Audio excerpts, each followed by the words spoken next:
Unemployed and Afraid acknowledges the traditional owners of the land we have recorded this episode on and of the land where you, the listener, are tuning in from. We would like to pay our respects to elders past, present, and extend our respect to any First Nations, Aboriginal, and Torres Strait Islander people joining us today, acknowledging that this always was and always will be Aboriginal land. Welcome to Unemployed and Afraid, a podcast that explores the glorious mess of building your own business with the people doing it. I'm your host and fellow business builder, Kim Curtin. Thank you for being here. Let's get into some good, honest, small business chat. Hello, listener, and great choice hitting play on this episode because it is really about to deliver you some uplifting, inspiring, down-to-earth, real feels on the experience of building a business. As a fellow fan of strategy right here who doesn't necessarily strategize as much as she would for clients, I feel a kindred spirit here with my guest today, who is the warm and deeply intelligent Kamay O'Keefe, Director of Gamble Creative. I've been bugging Cam for ages to come on the pod, and I was so glad when she finally said yes because her story is just wonderful. She shares the moment her business seed was planted and the impact of a particular speaker. And after listening to this, I think she might just be the person whose sharing you'll look back on in a few years' time as the seed to exploring or expanding your own thing. In this chat, you'll hear about the experience of what happens when you just say yes, knowing when you've simply reached the end of the journey of working for other people, the moves that only make sense in retrospect, i.e. all of the things going into business when you never really wanted to go into business, formalizing how you'll monetize as you get going, relearning how to work on what you're building and that the business doesn't work unless you do, navigating whether to develop a service-based business under your own name or a brand name, and realizing there is rarely an end goal in the development of a business where everything feels done, quote unquote, and ready to be shared. Besides all of this gloriousness, if you happen to be an employee who's currently deciding on if leaving to start your own thing or simply explore something else is for you, this episode will be exactly what you need. We've both been there and are sharing some hard-earned lessons that will support you with whatever stage you're at. Never underestimate the ripple effect of sharing your story and your knowledge, where it could take you, and the impact it can have on those who encounter you. This chat and this story of building a business is an absolute cracker. Let's get into it. I'm here with brand and creative strategist and director of Gamble Creative, Kamay O'Keefe. Gamble Creative is a seriously playful creative company with a bold ambition to harness the power of play to make life more enjoyable for all and unlock the power of creativity for brands, helping them craft their story and future plans to achieve their ambitions and make their mark on the world. A quote-unquote strategic suit who has spent over 20 years working closely with brands from startups to Fortune 500, creating work that shifts the needle as evidenced by multiple Australia and APAC Effie awards. She's known for her exceptional ability to help transform organisations into more creative and collaborative cultures. A regular panellist on my favourite show, which makes me a huge nerd, but it really is my favourite show, ABC's Gruen series, and an active industry champion, Cam is advising creative, media and research agencies alike on how to embrace #playful integration for the win. Like so many of us working through the process of structuring and establishing our businesses, Cam allows the why in her business to be the concrete, with the what and how free to reveal itself as she grows, believing that you will find the future where people are having the most fun. And I think we're about to have a fair bit of fun together in this chat. Cam, welcome to Unemployed and Afraid. Hello, hello. Thank you for having me, Kim. Oh, it's my pleasure. And can we just have a moment for your Lego t-shirt, which I know we did off air, but I'm still obsessed with it. I'm nothing if not on brand. Lego for the win. Love it. Cam, how would your best friend describe you? Well, I'd like to think she or they would say I'm a good listener, which might surprise people because I also talk quite a bit. I definitely hope that they would say that I'm fun and funny, but also probably quite full on. You know, I don't do anything by halves. And I know they would all say that I'm honest to a fault and that they can count on me when they need. Yeah, I think that if you surveyed them, they'd vouch for me that that's a fairly accurate assessment of their views. And let's embrace full on as just such a fun thing, because sometimes it can be profiled as not the greatest thing. And I just think we need to put that in the bin. Full on is fun. Like, who wants to half-ass life, right? That is so true. But I reckon I've only just recently embraced it as a positive. And as the mother of a full-on 9-year-old, I also oscillate. Do I think it's such a good thing? But no, I'm here for it now. So we talked a little bit about your career, just touching on it there in the bio. So I want to really get into some of that, how you got there, how it went, just everything before the crafting of Gamble. Who were you? I really was a quintessential agency suit. And that might seem a funny phrase because these days I think people are quite almost resistant or feel like suit is a bit of a dirty word, that it feels really 80s Wall Street corporate. But I'm embracing, I think, if nothing, because it's the shortest title, 4 letters instead of account management or client lead or business partner. I like that it's punchy and to the point, which I think is a big part of what the role is. But yes, I have been in the account management field of an advertising agency for over 20 years. And weirdly, as I reflected, it was quite a linear path. So I think I did work experience when I was 15 in an agency. I didn't actually know what account management was back then. I thought I wanted to be a copywriter because I liked words and language. And then I got into the agency and realised copywriters actually mainly sit in a room and ideate. So they come up with concepts and write maybe a sentence as a headline. And I found that thought terrifying. I was like, I do not think I could do that. But it just so happened, obviously, there was a desk, or desks around me of all these people working as account managers. And I spent a week around them. I think that, whatever work experience stints are, and had exposure to this role or a discipline that just actually felt like a really good fit for me personally. And I think that was, I could tell they were very relationship oriented. So their role was to actually be the key contact for the client and really establish healthy relationships. But they were also strategic thinkers, but with a bias for action. So they kind of led the day to day. They made things happen. So that mix of, I suppose, skills made it feel like it was a really good discipline for me.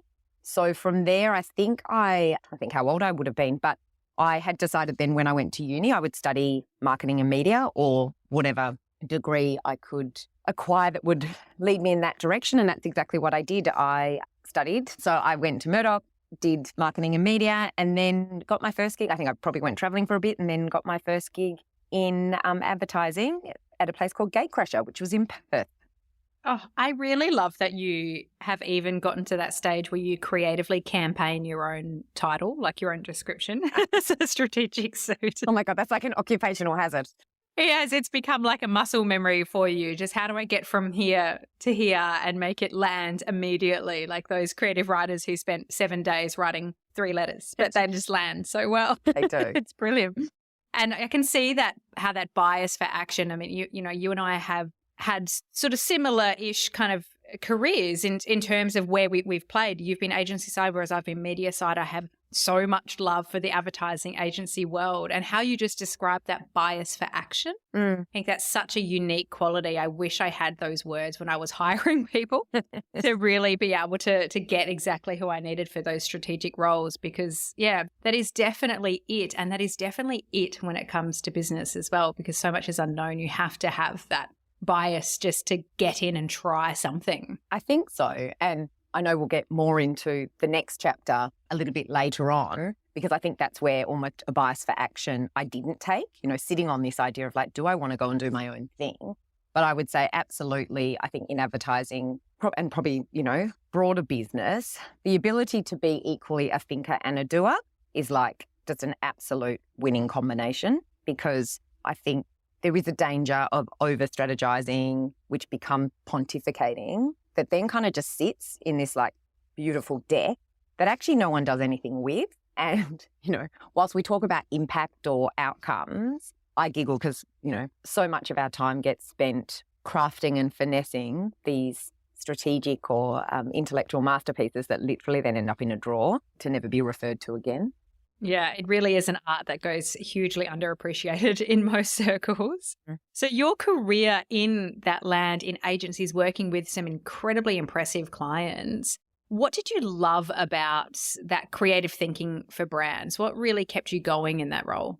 I think probably the chemistry that comes from people, and I use the word playing together now because I guess that's kind of where I'm at, but actually it's just the people coming together trying to make good stuff happen. What is it? The collective energy. So when 1 + 1 makes 3, I think that is what sustained my interest, my enthusiasm, and my energy around that role. It really was about people and the power of ideas, because it is, I firmly believe it's a great gig and we're lucky to do it, because there's a privilege that comes with getting paid to sit in a room and just kind of brainstorm ideas to problems that are sometimes significant. It might be to tackle problems, bullying, smoking, gambling, what have you, but other times kind of seemingly frivolous. So the idea that we get to put our minds together and come up with solutions, I'm like, gosh, it's a good gig if you can get it. So definitely not something to complain about, because also it might feel high pressure, but in many instances it is also low stakes. The classic line when people were getting stressed out, it is like, guys, we're not saving babies, like retain a sense of perspective. But the fact that it was full of passionate people who wanted to do great work, like that's why they get invested, and perhaps potentially at times over-invested in these problems, because they've got talent, they want to put it to good use, and they are committed to doing a good job. So I think that was a huge part of it. And likewise, the clients as well. These are smart, motivated people who want to build their brands or tackle a business problem. It is just, you meet lots of great people, and at its best, it is all these good people playing together to come up with smart solutions. At its worst, it's probably just a lot of headaches, but yeah.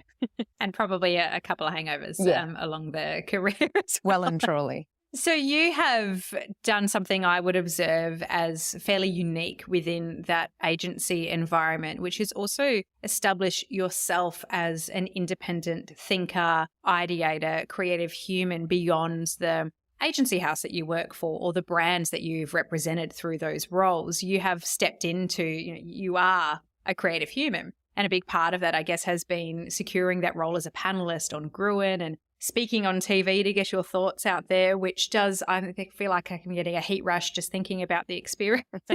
Can you talk to me a little bit about how that experience went for you, that decision to go out there and have a bigger voice in your field and secure that position? So I will say it was entirely accidental and not remotely strategic.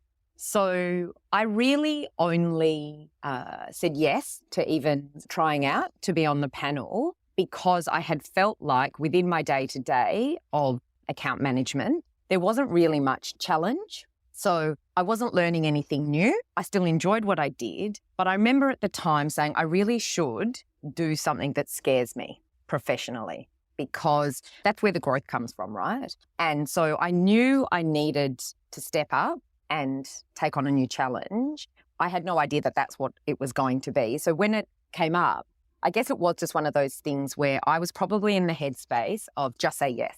And initially I was like, what's the worst that can happen? I'll fly up to Sydney, I'll do the kind of run through, and that in and itself will have been good practice. So I'm not sure if they still do this, but 8 or 9 years ago when I was approached, they actually did have maybe 20 or 30 professionals, and they do a dry run through as a rehearsal. So Will does come up, but it's in, an old back room of the ABC with all the kind of wonky chairs and like underfunded equipment. Real glam. Yeah, very. And it's sort of almost a mock episode. So they do actually have a camera person up there.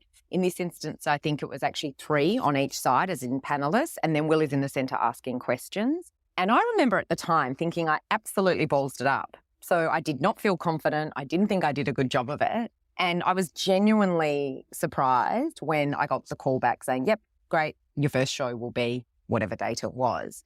And I can remember still to this day, at the time I was actually leading the account management team on Ford at an agency called GTB. And I told them, and it's so gorgeous, like all your colleagues are so excited for you. And I remember preparing, and on the night, absolutely shitting myself, like ahead of just walking out onto the panel, I remember pacing. That's what I tend to do when I want to calm the nerves, and thinking genuinely, if I just return the money and, leave, no harm, no foul. Like that's, the thoughts that were racing through my mind. But obviously you take a breath, you force yourself to go out there and you give it a crack. And I didn't utterly balls it up. Was I brilliant? No. But I look back and I think now it really was the best thing for me in terms of stretching myself, and then over the long term, I guess, helping to build a profile that I had no intention of even considering as a way or was part of my career, honestly. And it's interesting because when you said,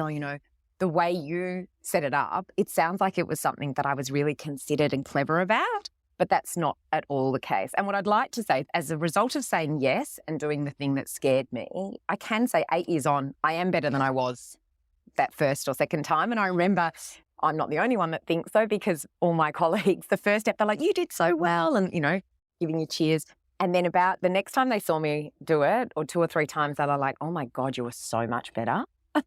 So, it's that kind of compliment, which is that you weren't really that good the first time, but actually we're starting to see some, signs that you might actually be able to do this, which I love, because with each, I guess, experience, whether it's an episode on Gruen or anything else that you're doing, you do actually catch yourself, maybe not in the moment, but even just that kind of reflection back, like I'm still learning.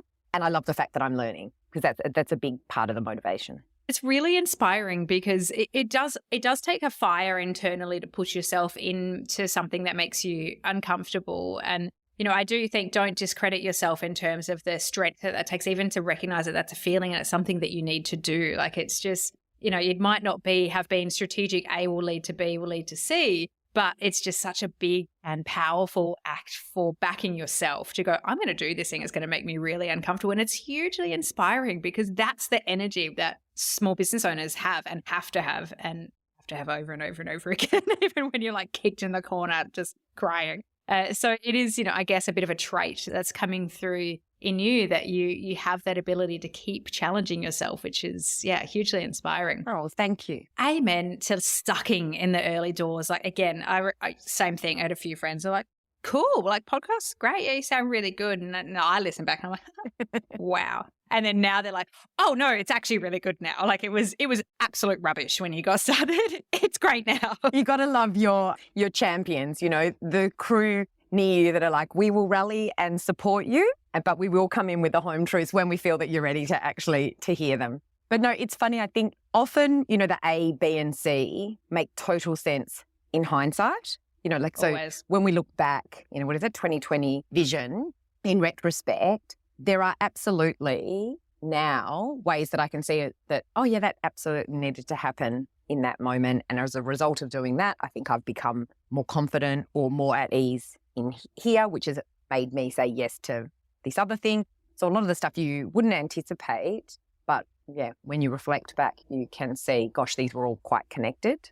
I couldn't agree more. And I think I've probably described it like this before, but the comparison of business being like art, in that rarely would an artist sit down and go, I'm going to create a painting that's going to make the viewer of this art piece feel this exact thing. Mainly, they're creating something from a feeling, from an instinct. They're adding to it, they're layering to it, they're taking away from it, they're hating it, they're loving it. And then you look back and go, oh, wow, that's a really powerful representation of this thing that I didn't realize I was working towards. It is exactly the same process. Yeah, the zooming out, I guess. It's like when you're in it, you're so in it and you're probably focused on a tiny piece. And as you zoom out, you can start to go, oh, this is all, part of a bigger whole.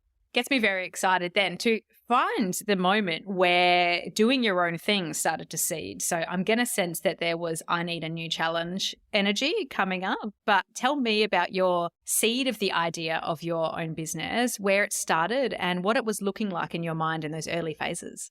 Yeah, so it's interesting. I don't think I ever had this burning desire to start my own thing, because I have friends or ex-colleagues that definitely did. It was almost like a burning ambition, or kind of a defining characteristic that they held about themselves. At one day I am going to have my own business. So interestingly, I never had that.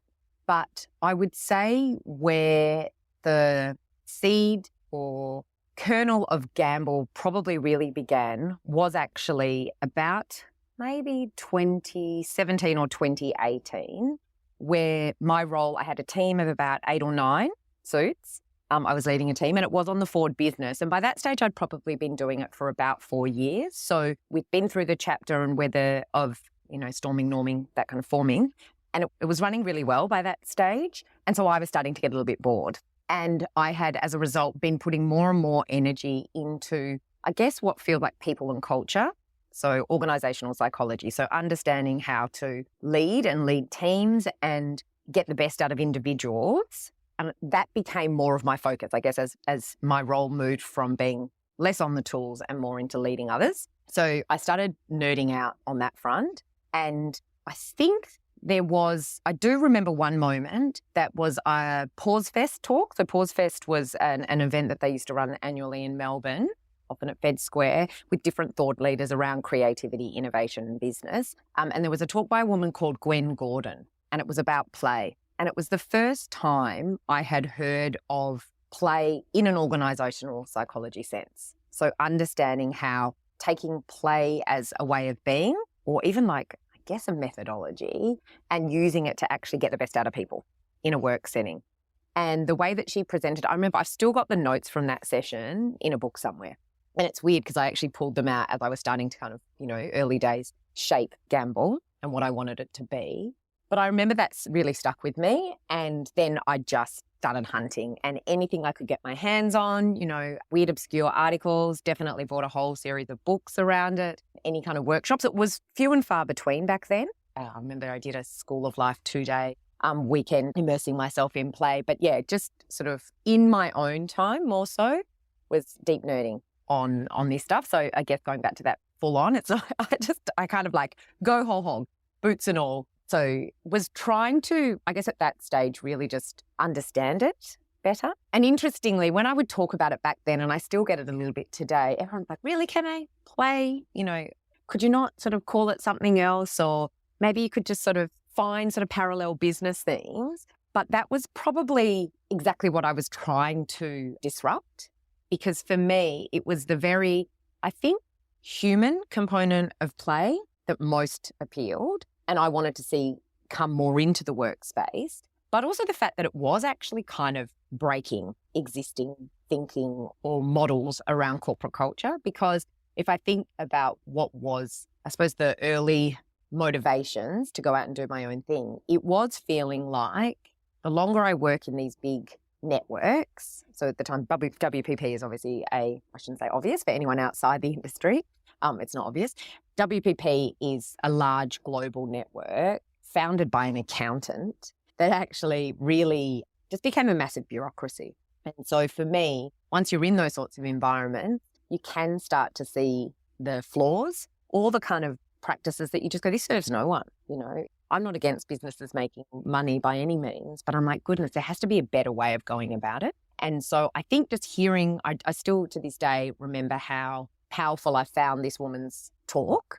And she was the most unassuming. It was a woman. It was like, 50 people sort of sat on floors and stools. It wasn't in any way this sort of big song and dance, but it really stuck with me. And I'm to this day so grateful that I found that talk on the agenda, because it really did probably kick me off into this whole path of discovery around play and the enormous potential that it has to unlock high performance, but also in a healthy manner. That was the big thing for me. I was like, I want people to perform at their best, but I don't want them to like kill themselves doing it. And I thought it was for me, it did feel like the cartoon when you see the light bulb moment. It definitely was one of those for me.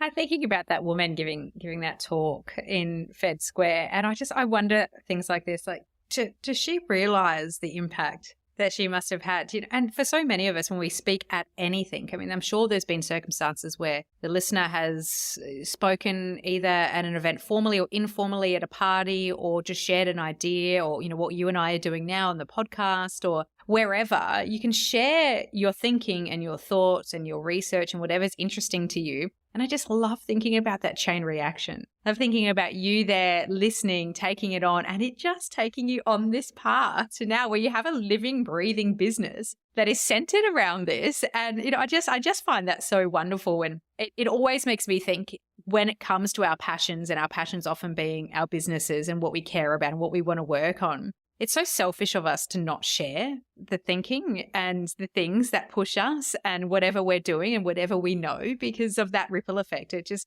one little thing can inspire such wonderful work. And yeah, I just was like really dining out and imagining that woman being like, how do we find her? How do we get her to listen to this podcast? And how do we say thank you for sharing her ideas? Do you know what? I actually probably, because I am a big dork like that, I probably did email her, but I'm going to go back and look, because if I haven't, you're right. She really should know, because it is powerful, you're right, to share that stuff. But I'm sure that there are times where you feel like, or that she might feel like, yeah, gosh, did anyone even hear what I was saying? Did it matter? No, I think you're right. I should actually go back and share it. Go, do you know what? It was kind of life-changing without realizing. Oh, it's so wonderful to find those little seeds that lead you there. So tell me about starting to then bring it into a business model or a bit of a structure around it. And I'm particularly interested in two parts. The sort of early commercial modeling you were thinking about. Okay, how can I put this into a service offering? But also having to tackle branding and brand tone and brand exercises for yourself versus doing it for other businesses. What were both of those experiences like? Okay, so I'll tackle the first in saying that is the part I least enjoyed.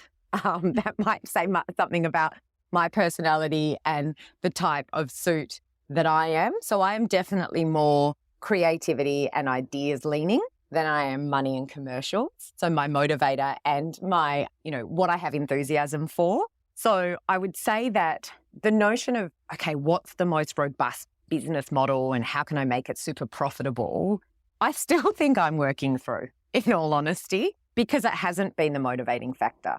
And I remember kind of getting down the path and thinking, oh crap, the one question I ask everyone else before they start their brand, have you done a business canvas? I really haven't done. I had done this sort of loose sketch of what's the core value proposition, and I guess had a series of thoughts on paper, but I hadn't, I think, formalized exactly how I was going to monetize. But in a way, I'm kind of glad. Well, I think that feels on brand for me by definition. It's almost like I probably am naive in a way that I'm like, follow your passion, give it your best, and the money will follow. And is that necessarily advice I'd give to others? Probably not. But that's how I'm operating. Because if I'm honest, it's not the reason I left and made this leap, because it is far easier to make money in a senior gig within an agency. So money wasn't the motivator. So perhaps that's why I didn't go deep and really kind of nut through the margin and the different sort of product or business models up front. Interestingly, I am doing more of that thinking now. The second part around building a brand for yourself, absolutely loved it.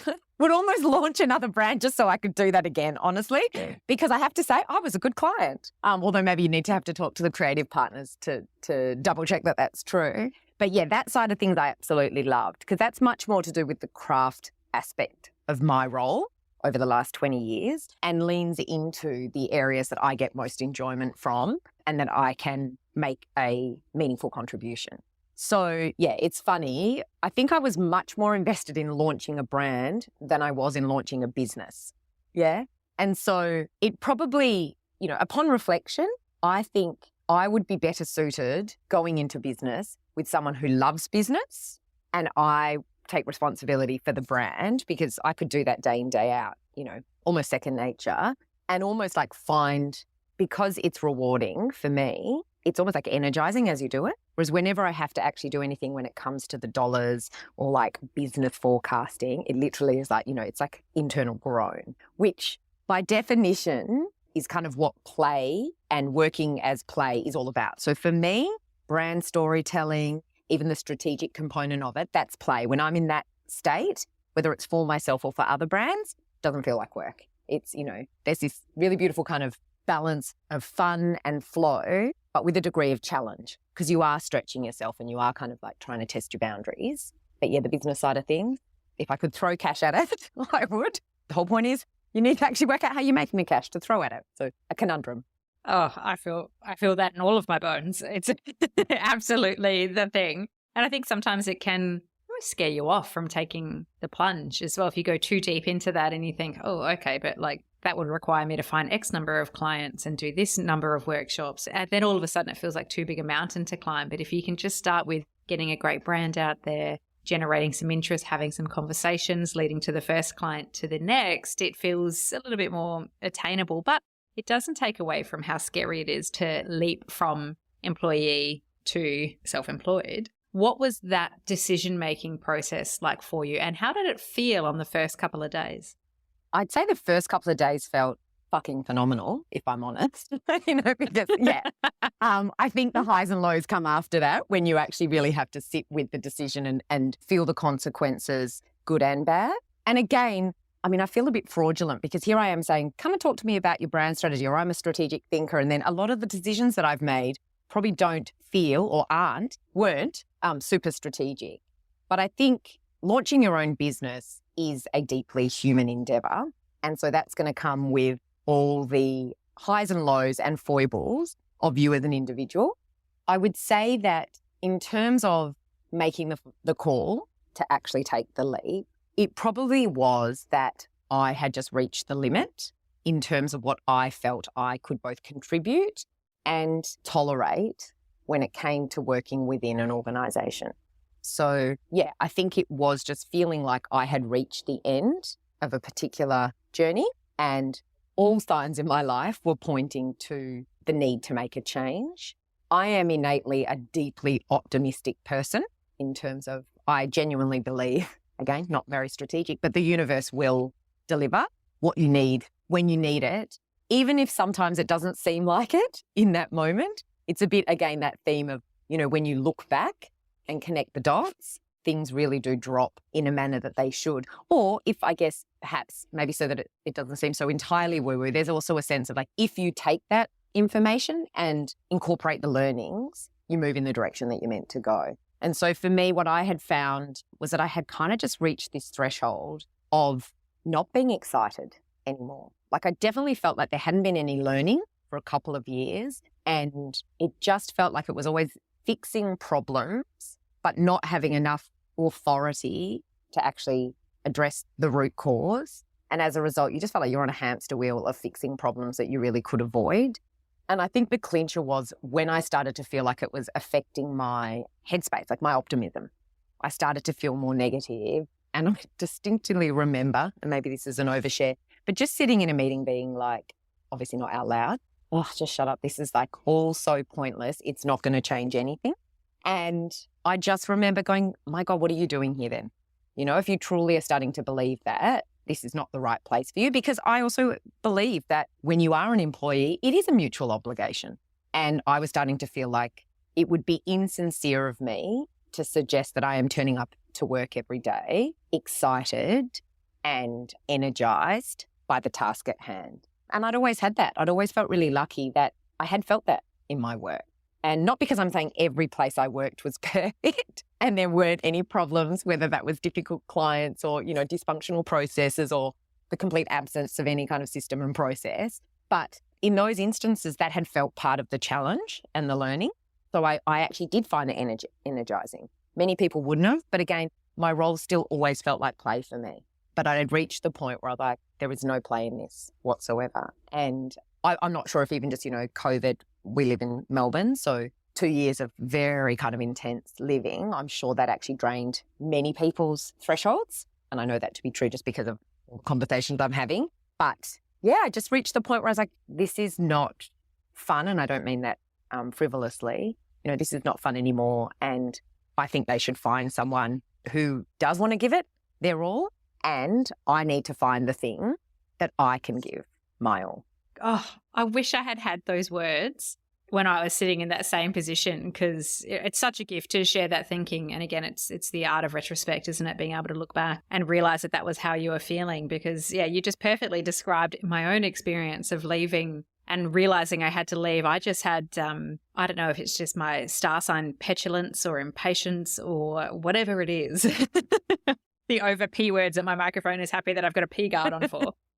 Because it's just that you just hit this threshold where you realize this isn't interesting anymore. This is fruitless, and this is, no offense, but I need to go somewhere else. I don't know what it is, but I need to go somewhere else. And I don't know if you've ever found this, but I remember thinking, I never want to be that person who we've all worked with that absolutely hates their job, but does nothing to change their scenario.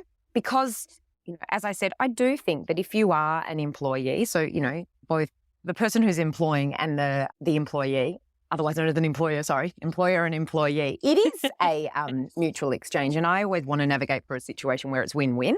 So, because there's stresses that come with being the boss, but you also get benefits. And flip side, that is true of being a salaried employee, because you get to turn up, do just the job or the kind of related tasks and not worry so much about where that money is coming from.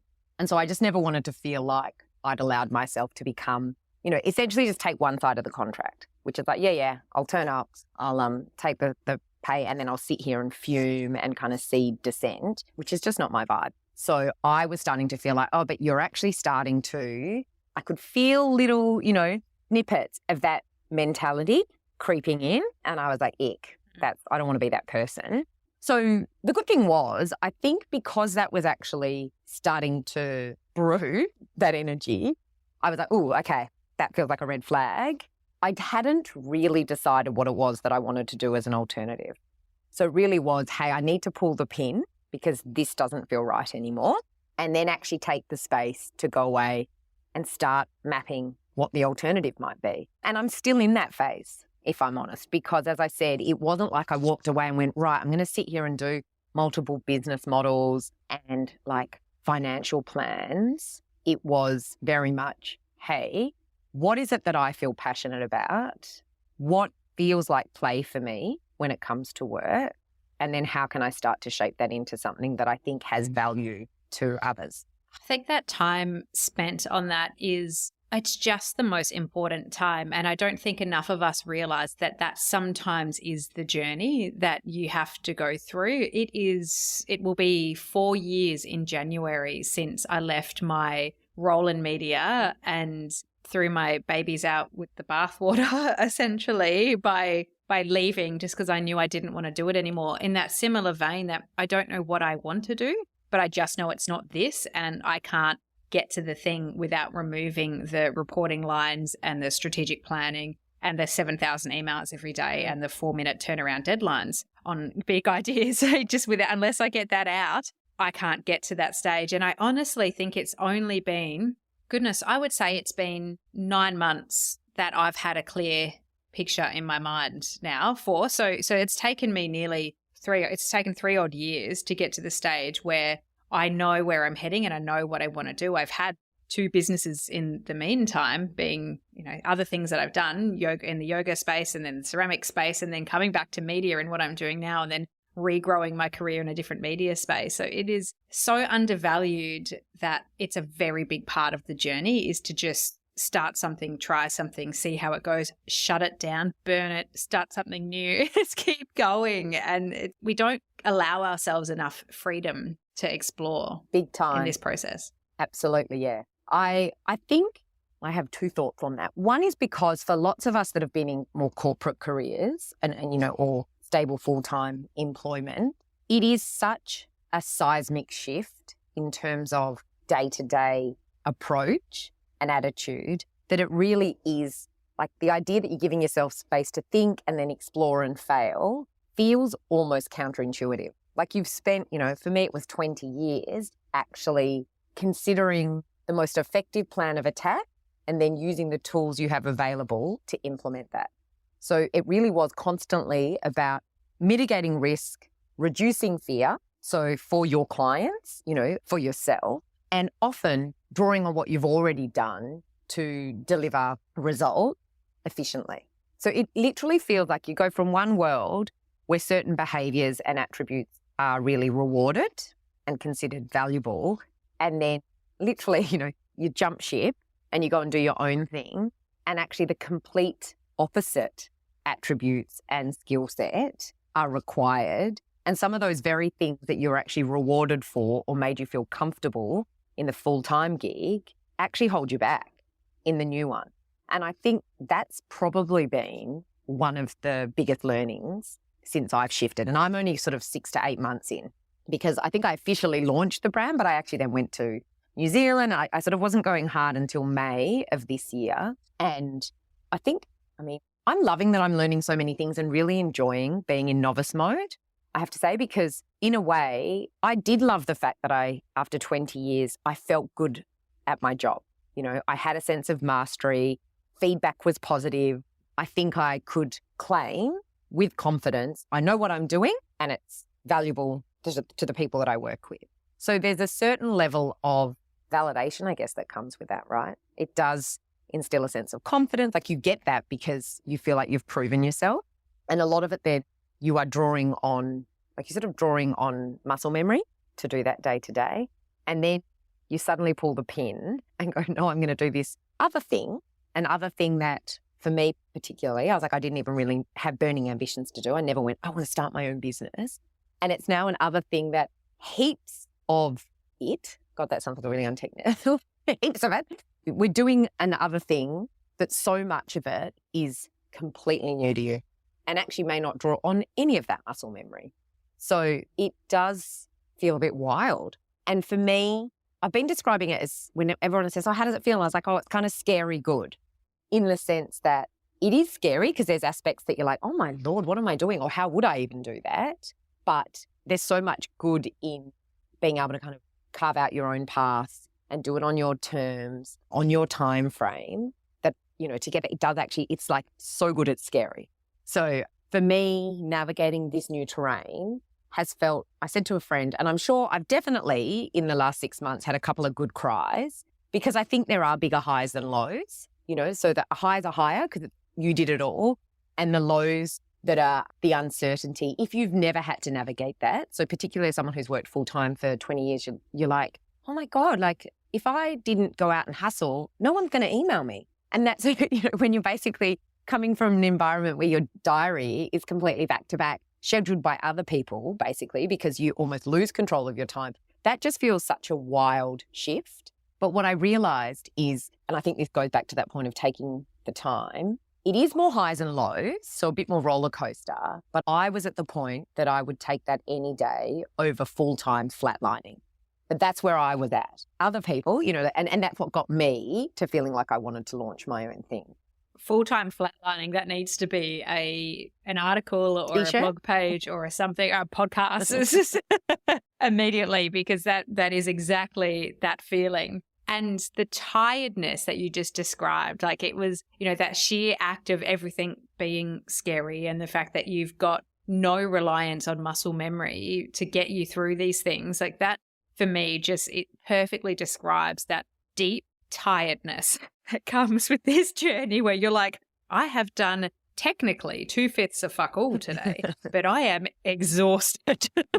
Can I tell you, so that is so interesting, because I think I felt deeply tired in the flatlining. So I know exactly what you mean in terms of going, there are days where you go, what have I actually accomplished today? Like, it was blue ass fly energy. I'm like splitting here, there and everywhere, but I don't actually have anything to show for it. But I think perhaps, and this might just be me and my makeup, I do find that energizing, because it's almost in the navigating the ups and downs that you're fueling yourself, because I do know why I'm doing it. And I guess, and I'm bringing branding philosophy in, but that premise of like understanding your North Star, which can sound cheesy and a very sort of, brand or marketing like thing that we throw in there, but actually having a deep sense of it, like, why am I doing this? Where am I headed? When you're clear on that, I just think the kind of ups and downs, you're able to ride a little bit more easy. So because it is on my terms and for something that I actually believe in, I do have more bandwidth. And I guess the energy that I get from feeling like, yes, that was a win, or I had a really positive impact there, fuels me through those bits where I'm like, oh, that landed really flat, or they said they'd get back to me, but it seemed like it's sort of, delayed. I think, weirdly, I actually feel more energized than I did when I was working full time towards the end. That makes a lot of sense. It really does. And yeah, those ghosting emails, I feel for you. I know how hard they are. They're so frustrating, which makes me think a little bit about you in May and taking that step to lean into the marketing side of things, the going hard side of things, that, all right, I've got to get myself out there, creating some action, doing some work I'm really enjoying, so I can see how this thing is going to roll out and what's going to really work here for me and for my clients. Can you talk to me a little bit about how you went to market at that first time, what that felt like to go to market as you, as yourself in your company? How did it feel? I'm sure there was some trepidation. and self-consciousness. I think what helped in that chapter was talking to people who had done it themselves in similar fields. I think it wasn't as painful as maybe I had anticipated and had built up in my mind. So if I think about it, I did once have a few years back, think, oh my God, I'm so over this. I might just go and do my own thing. And at the time, the reason I didn't was because the notion that I would have to go out and market and sell, like, do the sales component, just made my skin crawl. I was like, oh my God, I just couldn't, I can't think of anything worse. And yeah, I was always like, I just don't think I'd be very good at new business development or sales. So I remember at the time just going, no, that's not for me. So when I came to actually having to do it, I think talking to others to almost like slightly shift my headspace on that was super helpful. And then you just have to do it, right? So I think the way I approached it was reaching out to have conversations. So for me, that feels very natural because it's a form of suiting. Ultimately, constantly you're out there saying, what is your problem? And is there any way that we, with the abilities that we have, can help you solve it? So yeah, I think that it wasn't as scary as I thought, but it is just that I think necessity, what is it? Necessity is the mother of all invention. You have to do it because otherwise there's no way you can launch a business or build one. So you get on with it. And I think that helps overcome any of the self-consciousness or fear. That said, and I've been reflecting on this more recently, I do think that's why I launched as Gamble rather than just opening a business that was sort of built solely around me. And I was talking about it with a friend recently, saying that, it's almost like the brand of Gamble was a safety blanket.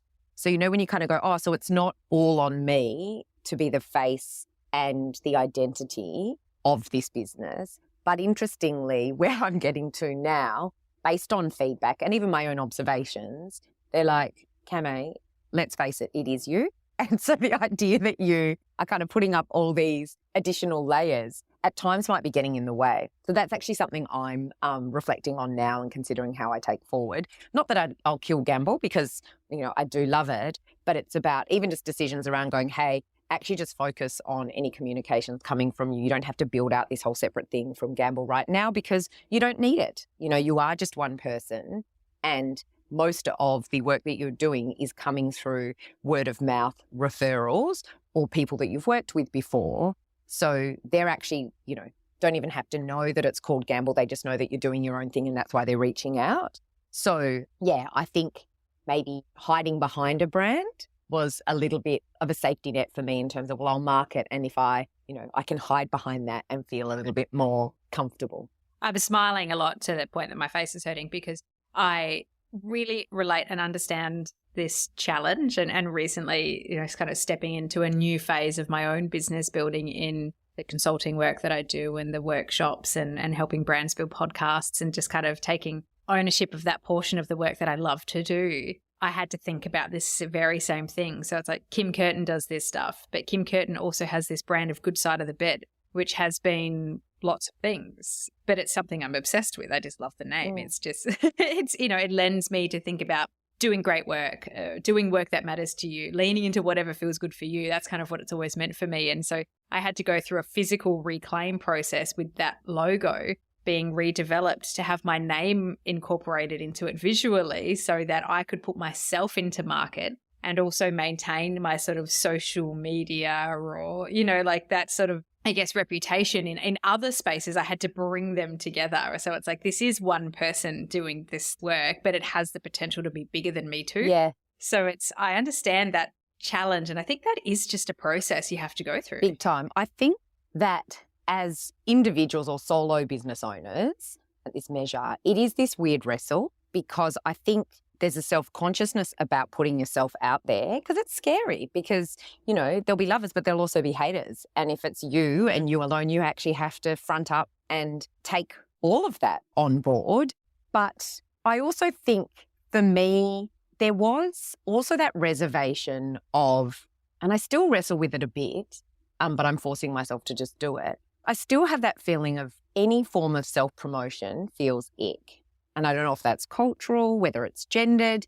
I do talk to a lot of my women peers in particular who say that in any way, even like writing a LinkedIn post, they feel uncomfortable with, which now for me feels wild because I'm like, just put it out there. No one pays that much attention anyway. It really doesn't matter. But I do remember that being a bit of a barrier. So I think when you're building a brand that is centered on you, it can be particularly challenging to put yourself out there because you do feel more open to criticism and it feels personal, which interestingly, you know, the converse can be true, that when you get good feedback, it should feel doubly as gratifying. But I feel like the human nature is to kind of really, you know, pay attention to the one negative critique rather than actually kind of lean into all the great feedback that you're getting. And so the desire there is potentially just to or have that safety of a brand to hide behind.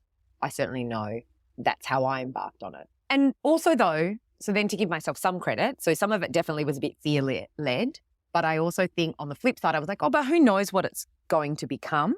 And maybe this gives it the umbrella for it to grow and evolve and have other people come on board. So there was some strategy behind going a bit broader with the brand. But at the same time, I do think there was definitely the aspect of like, oh, good, it's a bit of a shield. It makes so much sense. It seems like if that strategy is going to come through in some way, even if you don't mean it to, call it strategy, but also just call it universal aligning. You know, you set yourself in these spaces and then it's like, oh, okay, that makes sense now. Retrospectively, that makes sense to have had this because it's going somewhere I can't see yet. So there's definitely all the years of you coming into this business that you're creating, which so often happens. In terms of where you'd like to see it grow to. So if you had a dream job that you could take on or client or action or it's just an amazing way to spend your day, what would it be? Well, it won't surprise that my dream client would be Lego. And that I think obviously they embody so much of what play philosophy stands for. I think ultimately, where do I see or where would I aspire for Gamble to go? It is being a force for play in society, but with a focus on work and workplaces. So making workplaces more playful. That's kind of the big ambition. And where I'm starting is around, well, actually, interestingly, where I started is probably not as true to that ambition, but it felt like the more practical place to start because that's what I'd done for the last 20 years. And that's where I am at the process now, is just interrogating that a bit. So I think where I started was like, hey, Gamble is all about running playfully at things. We as a brand partner will run playfully with you to get your brand to be as robust and imaginative as possible. So that was the kind of like starting proposition. So it was more, the play philosophy came in more as to like how we go about business and as a result, how you'll benefit. Like we're a more playful partner to work with. But as I look at that now, I actually can see the compromise in that or how I've kind of like, you know, kept it small because actually I do want to ultimately be a far bigger force for play in the workplace. But that always felt like a bit of a departure from what I'd done for the last 20 years. I'm like, well, how would I sell that in? And why would someone want that from me when I've sort of spent the last 20 years defining brands and making ads? You know, I was like, those dots feel too far apart to connect at this point. So what I've kind of, or the realization I've come to is like, that's okay. That's the journey I'm on. Because I'm 45, I'm not going to quit working in the next 18 months. So I got time, you know, to find my way there and to continue to take the learnings and evolve the offering, knowing that that's where I'm headed. And so each choice that I make, I want it to get me closer to that. And allow decisions that start to, you know, if I see a decision or an opportunity arises that feels like it's moving me further away, actually kind of go, no, hold on, that's actually going to take a lot of time and energy. That's the opportunity cost. Let's actually get back over here. And even within the first 6 months, I'm already having that kind of exposure and learning, which I'm now super comfortable with. Because I think, you know, we connected a while back and I remember going, oh no, God, I'm like nowhere near in a place where I could chat on your podcast, Kim, like nothing's firm, it's not developed. And I felt like that was a failing. And then the reason why I said, yeah, let's do this isn't because everything's now fully developed and I'm absolutely concrete. It's more that I've realized, I don't know that I ever will be. So the idea that that is the reason why I'm saying, no, let's not chat yet. It's not worth, I don't have anything to share. I think two things have happened. One, I've realized through listening to your podcast, I'm like, actually, half the gift is in the fact that people are sharing all the stuff they feel apprehensive or undercooked on. And I think as a community, that's super valuable. But also because I've realized that's going to be me probably, indefinitely or endlessly, this idea of like, well, we're doing this, but I'm not sure if that's actually definitely what we'll be doing in another year's time. And that's the bit that we most need to embrace if we're going to go on this journey. And I was really lucky early days. I think when I was getting myself into a bit of a mind melt around, I'm like staring at a bank page and I don't feel like I've got the perfect articulation of what this brand is and how it's going to go to market. And I caught up with another founder who now has a very successful media agency. And I remember her saying to me at the time, she's also had a background in strategy. She said, I was exactly where you were, let's say 5 years ago. And I remember calling a mentor, and that person had said to this woman, look, I can give you feedback, kind of craft what you've got now, but I guarantee you, based on where you are in the journey, you will rip it up in 6 months' time and need to start over. And that was the most valuable advice for me at that moment in time. And even now over this next chapter, because I think that's the most fundamental shift I needed to make as someone who had, 20 years plus worked in full-time employment for somebody else, often large institutions, to now going solo and kind of sort of like having to make the map for myself. I really needed to be reminded. It's like, no, it isn't a ordained path. It's a lot of you kind of like going, all terrain without a compass. Or maybe I do have a compass. I know where the North Star is because I have a sense of what it is that I want to contribute to long term as the ultimate ambition around kind of making work more playful. But yeah, who knows what wild and meandering path that's going to take over the coming years. But I'm here for it.